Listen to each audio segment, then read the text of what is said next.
संदेश दिया है कि वो भारत के साथ है इस घड़ी में। और ये सारी चीजें जो आप आज देख रहे हैं चारों तरफ से, ये संख्या 26 होने का प्रश्न नहीं है, ये घटना के प्रकार का सवाल है।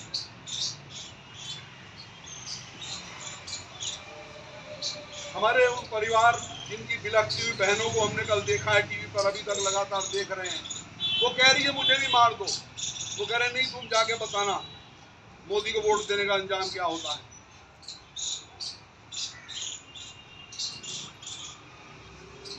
आज इस दुख की घड़ी में हम सब उनके परिवारों के प्रति अपनी सांत्वना देते हैं, उनकी आत्मा की शांति के लिए ईश्वर से प्रार्थना करते हैं।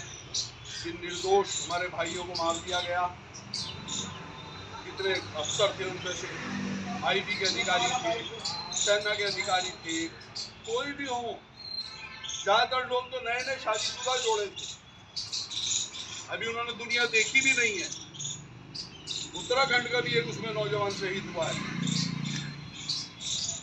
अगर हमारे घर का कोई बच्चा वहां होता तो आप सोच कर देखिए क्या बीत रही होती उन लोगों को। आप घूमने गए हो, आप शहर मनाने गए हो, और ये सब प्लानिंग के तहत योजनाबद्ध, अचानक नहीं हुई घटना है। हाँ ठीक है, नहीं कोई झगड़ा हो गया, किसी दो लोगों के बीच में मर गया, किसी हत्या हो गई, हो सकता है। वहां पर एक ट्रेन शुरू होने वाली थी कश्मीर के लिए, वहां के पर्यटन को बढ़ावा देने के लिए। इस बार उम्मीद कर रहे थे वहां पर पर्यटन बढ़ेगा, तो ठीक पर्यटन शुरू होने से पहले इस घटना को किया गया, और वो भी ऐसी जगह पर जहां इससे पहले कभी आतंकवादी घटना नहीं हुई, जहां से अमरनाथ जी की यात्रा शुरू होती है। कभी पहले वहां आतंकवादी इस तरह की वारदात नहीं हुई, ये पहली घटना है।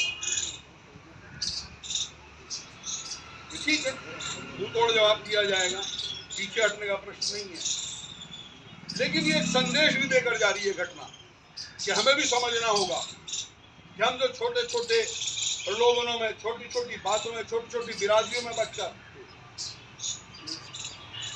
अपने छोटे छोटे हित और स्वार्थों को देख करके मुझे ये नहीं मिला, मुझे वो नहीं मिला, हम जब राजनीतिक निर्णय करते हैं तो हमें समझना होगा कि राजनीतिक जीवट वाली एकमात्र भारतीय जनता पार्टी आ सत्ता में, तो संभव है इसका बदला लिया जाए।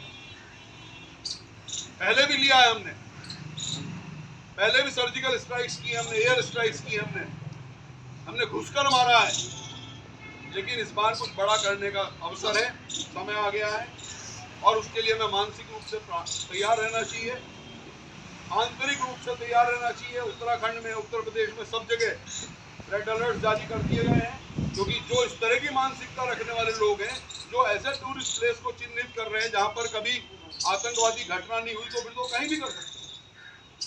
तो हम सबको मिलकर इन सारी चीजों के प्रति सचेत भी रहना है। आपसी जो तालमेल है, हमारा सामाजिक ताना बाना है, उसको भी बिखरने नहीं देना है। कोई भी ऐसी घटनाएं ना हो जिससे वातावरण हमारे शहरों के खराब हो या गांव के खराब हो, लेकिन हमें एकजुट होकर न सिर्फ शारीरिक रूप से तैयार रहना है, बल्कि जिसको भी हम भगवान को मानते हैं, खुदा को मानते हैं, जिसको भी मानते हैं, उससे प्रार्थना भी करना है। जैसे लोग